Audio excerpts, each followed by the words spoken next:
Jörmungandr, le serpent de Midgard, est l'une des figures les plus emblématiques et redoutables de la mythologie nordique. Une créature gigantesque dont l'existence même est liée à l'ordre cosmique et au destin inéluctable du Ragnarök, la fin des temps dans la croyance scandinave. Fils du dieu fourbe Loki et de la géante Angrboda, Jörmungandr est un monstre colossal, si immense qu'il peut encercler le monde des hommes, Midgard, et mordre sa propre queue, formant ainsi un Ouroboros, symbole d'éternité et de destruction cyclique. Dès sa naissance, les dieux d'Asgard, horrifiés par la progéniture de Loki, décidèrent de s'en débarrasser.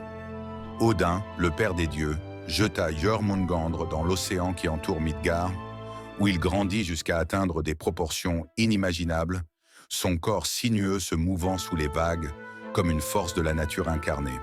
Le serpent est lié de manière indissociable au dieu Thor, le protecteur de Midgard, avec qui il entretient une rivalité mortelle préfigurant leur affrontement ultime.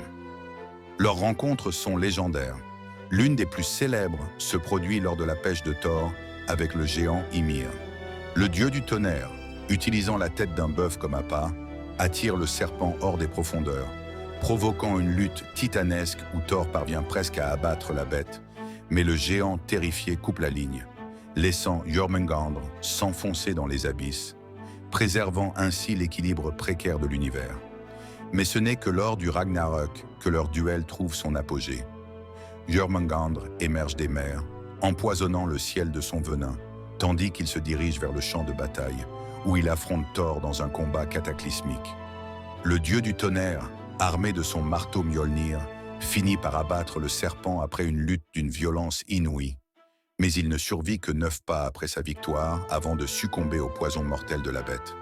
Cet affrontement symbolise la dualité entre création et destruction, l'inéluctabilité du destin et le sacrifice nécessaire pour le renouveau du monde. Car après le Ragnarök, la mort du serpent marque paradoxalement le début d'un nouveau cycle, où les dieux survivants bâtiront un monde régénéré, purifié par les flammes et les flots de la fin du monde. L'image de Jörmungandr transcende la simple figure de monstre mythologique. Il incarne les forces chaotiques et imprévisibles de la nature, la peur ancestrale de l'inconnu tapie sous la surface des eaux insondables, mais aussi la nécessité d'accepter la mort comme une partie intégrante du cycle de la vie.